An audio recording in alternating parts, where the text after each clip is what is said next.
எழுத்துக்கள் பிறக்கும் இடம். எழுத்து இலக்கணத்துல நம்ம எழுத்துக்கள் பிறக்கும் இடத்தை பத்தி பார்க்குறோம். சரியா? அதுக்கு ஒரு பாட்டு இருக்கு. பவனந்தி முனிவர் நன்னூல்ல எழுதின ஒரு பாட்டு. ஆவி இடைமை இடம் இடராகும். சரியா? மேவி மென்மை மூக்கு உடம்பெரும் வன்மை.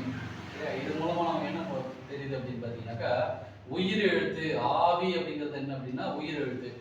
உயிர் எழுத்தும் ஆவி இடைமை இடம் அப்படின்னா ஆவி இடம் ஆவியும் இடையின எழுத்து எங்க இருக்கும்? மிடரு. எங்க? மிடரு. மிடருன்னா கழுத்து அப்படிங்கிறது. சரியா? அதுக்கப்புறம் மேவி மென்மை மூக்கு அப்படின்னா மெல்லி நேரத்தை எங்க பிறக்கும் அப்படின்னா மூக்குல பிறக்கும். அதுக்கப்புறம் உரம் பெறும் வன்மை. வலி நேரத்தை எங்க பிறக்கும்? உரம் அப்படின்னா மார்பு. அப்போ ஸோ உயிர் எழுத்தும் இடையின எழுத்து மிடர்ல பிறக்கும், வெளி எழுத்து மூக்குல பிறக்கும், வலி எழுத்து மார்புல பிறக்கும். சரி, ஆழ்ந்த எழுத்து தலையில பிறக்கும். ஆழ்ந்த எழுத்து தலையில பிறக்கும். எழுத்துக்கள் பிறக்கணும் கூட அதுதான். ஆவி இடைமை இடம் மிடராகும், மேவி மென்மை மூக்கு உரப்பெறும் வன்மை. சரியா? சார்பு எழுத்துக்கு பிறக்கும் இடம் கிடையாது ஜெனரலா. ஸோ எழுத்துக்கள் பிறக்கும் தமிழ் எழுத்து இலக்கணத்துல எழுத்துக்கள் பிறக்கும் இடங்கிறது. ஸோ அதுக்கப்புறம் நம்ம மெய் எழுத்துக்கள் அப்படின்னு சொல்லி பார்க்கும்போது இக்கு இங்கு அப்படிங்கிறது எங்க போறோம்னா முதல் நாவில் அல்லது அடி நாவில் பிறக்கக்கூடிய எழுத்துக்கள். இது வந்து பாத்தீங்கன்னா இடைநாவில் பிறக்கக்கூடிய எழுத்துக்கள். இட்டு இன்னு அப்படிங்கிறது நுனி நாவில் பிறக்கக்கூடிய எழுத்து. இது மூணு வந்து பாத்தீங்கன்னா நாக்கின் அடிப்படையில் மட்டும்தான் வரக்கூடியது. முதல் நா, இடைநா, நுனினா அப்படின்னு சொல்லுவோம். சரியா? ஸோ இதுக்கப்புறம் பாத்தீங்கன்னா தானா, அதாவது இத்து இந்து அப்படிங்கிறது பாத்தீங்கன்னா அன்பல் அடினா தானா பிறக்கும் அப்படின்னு சொல்லுவாங்க. ஸோ நன்னூலார் பவனி முனிவர்ல பாடக்கூடிய பாட்டுல இருக்கக்கூடிய விஷயம் என்ன அப்படின்னு பாத்தீங்கன்னாக்கா என்னன்னா அன்பல் அடினா தானா பிறக்கும். அன்பல் அந்த பல் இருக்கு இல்லையா? ஸோ அந்த பல்ல போய் எது அந்த நுனி நாக்கு போய் பொருந்தும். ஸோ அன்பல் அடினா தானா பிறக்கும். மீ கீழ் இதுவரை பம்ம பிறக்கும். மீ கீழ் அப்படிங்கிறதுனா மேல் இதழும் கீழும் பொருந்துச்சு அப்படின்னு சொல்லிட்டு எது பிறக்கும்? மம்ம பிறக்கும். பா மா பிறக்கும் அப்படிங்கிறது. சரியா? மேல் பல் கீழ் இதுவரை அப்படிங்கிறது மேவிடும் வவ்வே அப்படின்னு சொல்லுவோம். வவ்வேனா என்ன அர்த்தம் அப்படின்னு பார்த்தீங்கன்னா இவ்வு அப்படின்னு சொல்லுவோம். சரியா?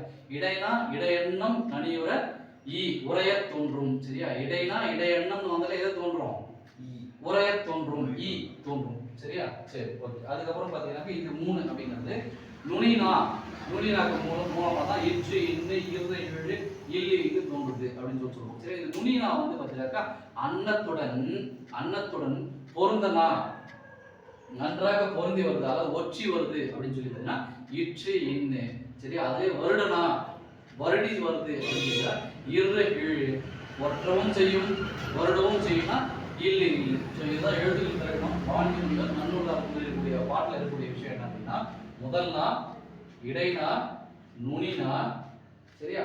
அன்பல் அடினா. அன்பல் பல்லா கூட என்ன ஆகணும்? இந்த நுனினா போய் உட்காரணும். உட்கார்ந்துனா தானா பிறக்கும். மேல்பல் கீழ் இதழுற.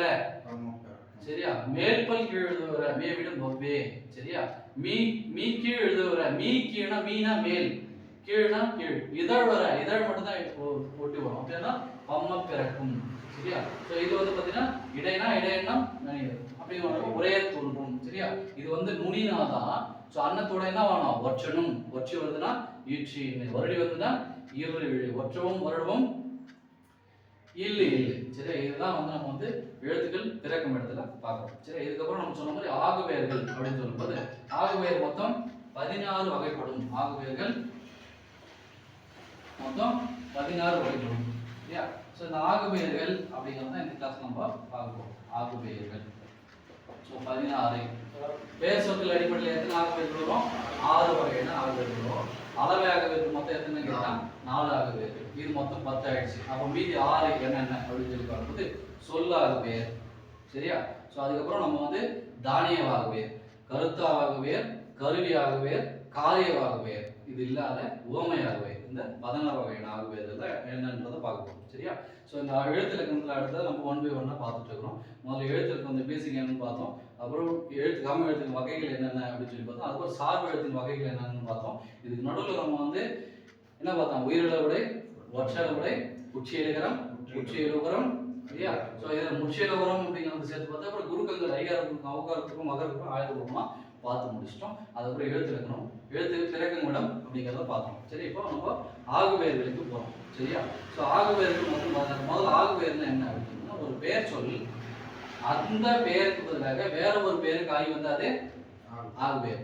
ஒரு பெயர் சொல், அந்த பெயருக்கு பதிலாக வேற ஒரு பெயருக்கு ஆகி வந்தா அது ஆகுபெயர். செட் பண்ணிட்டு வேற ஒரு பெயருக்கு ஆகி வந்தா அது ஆகுபெயர். ஸோ ஆகுபெயருக்கு மொத்தம் 16.